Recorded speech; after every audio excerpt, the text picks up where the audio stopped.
Transformers as a franchise has been going on for 40 years, and I have been a fan of it since I was 5. Back in 2007, watching a pirated version of the 2007 movie, ever since Dark of the Moon, I have been in theaters watching every single movie. I also watched animated. Then on Teletoon Retro, my mom introduced me to G1, the 80s Transformers animated series.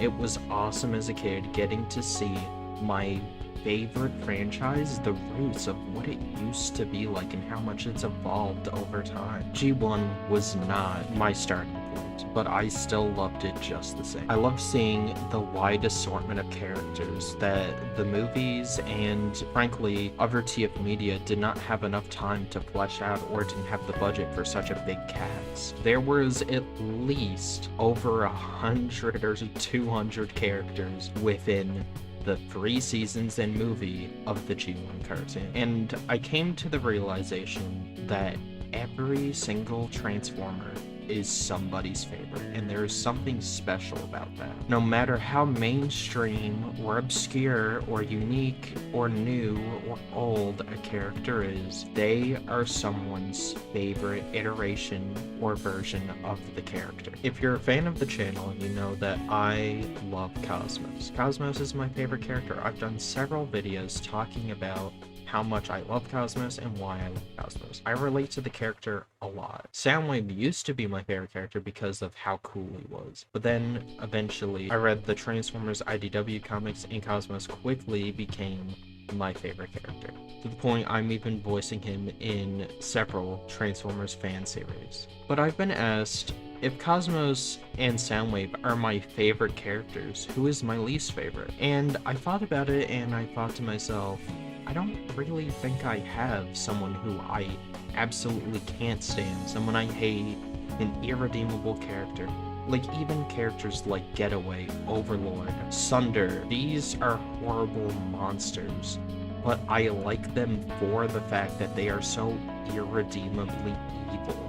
Sunder being an actual cannibal and a horror movie villain, stalking the crew of the Lost Light. Overlord being a sadistic killer whose only goal is to fight Megatron and prove that he's the strongest, being a power-hungry megalomaniac who enjoys ripping people in half and killing those who disagree with him or bore him. Getaway, who is a swindler. He is so evil, he took advantage of Four Tailgate and tried to get him or Megatron killed, and also caused a mutiny on the Lost Light, who sees it all justified because he has some grand purpose. He sees himself as the next Prime after Optimus, Getaway Prime, or whatever he'd call himself. He feels like he isn't just destined for it, he's owed it after everything he's done, everyone he's betrayed. These are all characters that are completely immoral, and I still really like them as villains. Their actions are obviously deplorable, but that's what makes them good villains. That's what makes a good story. So if I don't hate those characters, who do I? For a time, I didn't know what to say, so on stream, when people would ask me, I said, probably Wheelie. Wheelie's kind of annoying in Season 3. I liked him in the movie, but he became very overplayed and tired with the constant rhyming and high-pitched voice. But I didn't outright hate him. I just found him kind of tiresome. I then look back as a kid watching G1. Episode 4 of Season 1 of the G1 cartoon, Transport to Oblivion Part 1. Megatron and the Decepticons make a space bridge. A portal that can carry any living or non-living thing from Cybertron to Earth and vice versa. They would use this in the G1 cartoon to deliver Energon to Cybertron once they linked back up with Shockwave, or they'd send more troops to Earth. If something was going on Cybertron, the Autobots would hijack the space bridge and then use it to go to Cybertron. It was a very important plot point, but Optimus had no idea what they were building, so he needed someone to spy on them. He then does a roll call, which Bumblebee is late for. Bumblebee being my favorite character as a kid. I loved him in the Bayverse, I loved him in animated, and now I loved him in G1. He's just the classic kid appeal character. I had toothbrushes, I had band-aids, I had book bags with Bumblebee on them. And then Bumblebee says, Bumblebee reporting for duty. This effing guy leans over and says, "You're late again," in this grumpy old man voice. And as a kid, I immediately thought, man, F Bob, lay off Bumblebee, what the hell's your problem? But I quickly forgot about Gears. This was just another background character. I realized they probably just needed somebody to say something to Bumblebee to kind of reprimand him for being late. Whatever. It won't happen again. Every single character in G1, at least they try to, give each and every character equal opportunity to shine, be it through little actions during the episodes, since it is such a robust cast of characters, like you can't possibly give them all their own little moments. But they tried with having spotlight episodes. Characters would have their own little mini adventures or would do something big for the plot in order to give you insight in the character, reasons why you should buy the action figures, why you should pick up a Marvel comic. This is their chance in order to make them have a unique backstory, have them be on a fun adventure that makes you want to buy the figures, or read about them in the Marvel comics. Gears' episode, Changing Gears, has Megatron attack the Autobots and then build something called a solar needle. This would siphon energy from the sun. Wait a second. This is just Revenge of the Fallen! I thought mini-bots were supposed to be cute or quirky like Cosmos, Bumblebee, Flipjumper, Sea Spray, but this guy's just mean. And there's no kind of redeeming factor, but maybe in this episode there will be. Maybe there'll be a reason why he's like this, and the characters will learn to just accept him, or he'll get better.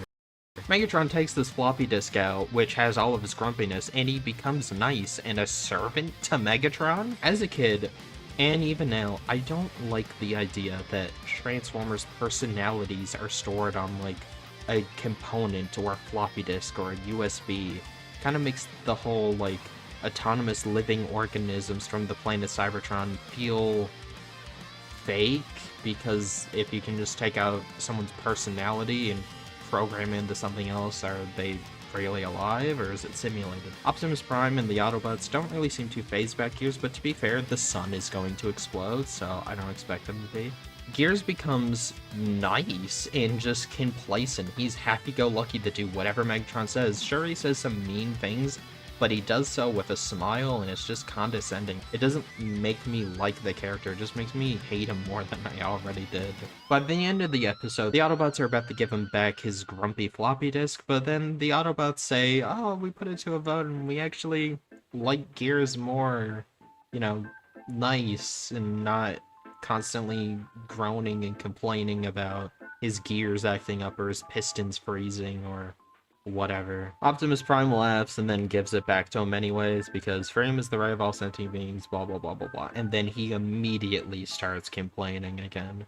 They blow up the solar needle, and then Gears complains about the humidity on his actuator and blah blah blah, and then Optimus Prime and the rest of the Autobots leave him. They transform, roll out without him, and then he looks back and he realizes, oh, they left me, and then he quickly drives up to meet them, and then the episode ends. Gears just, I don't like him. Even the design. Once again, I thought mini-bots were supposed to be cute. That's why they're mini-bots. That's why they're like Bumblebee size. But like Gears is like this old man voice, and he never really talks about the war, so I don't even think he's like an old war vet, say like Ironhide or Ratchet. And I like old grouchy characters sometimes, like animated Ratchet. He has an excuse. He secretly does care, but he's getting older and he realizes that, and he secretly deep down really cares about his team. He just doesn't really know how to show it, especially because he was a war vet and he has PTSD, especially after losing certain teammates like RC. Gears just kind of is grumpy just because he can be, and it clearly weighs down the rest of the happy-go-lucky Autobots. It's just needless complaining. There's always something new wrong with Gears to complain about. Also, go back to Gobatron, dude, with that effing weird trapezoid head shape. Even in IDW2, they tried to fix his character by making him a brand new Spark that was just born. He's not old, he's just trying to find his place in the world, find out what he's supposed to do or what he's good at. And it just doesn't feel like the character anymore. The fact that IDW's reboot had to kind of sideline him and also didn't really do anything with him. In fact, just changing his whole origin and personality completely, I think speaks volumes to just Gears as a character. He's not that enjoyable to watch on screen. Now, I've grown up. I don't really care that much anymore about this fictional character getting mad at Bumblebee, but still there's a part of me that just doesn't really enjoy him as a character, and I don't think he's that compelling, and he hasn't really had any spotlight to show why he's like this. I will say this, the original toy design makes him look a lot cooler. IDW being a great case that they take characters like Cosmos and turn them into my favorite characters in the franchise, and they just didn't really try with Gears. At the end of the day, this is just my opinion. Every character is somebody's favorite. Someone in the comment section will tell me that Gears is their favorite character and that this is slander and they like them for this reason, that reason. And you know what? That's 100% fine. I agree with you. If Gears is your favorite character, more power to you. Maybe you see something I don't, where there's a story that I haven't read yet. I mean, he did team up with Spider-Man that one time. That's pretty cool. But for me, I don't know, man. This character really just grinds my gears. Thanks for watching. It looks so stupid.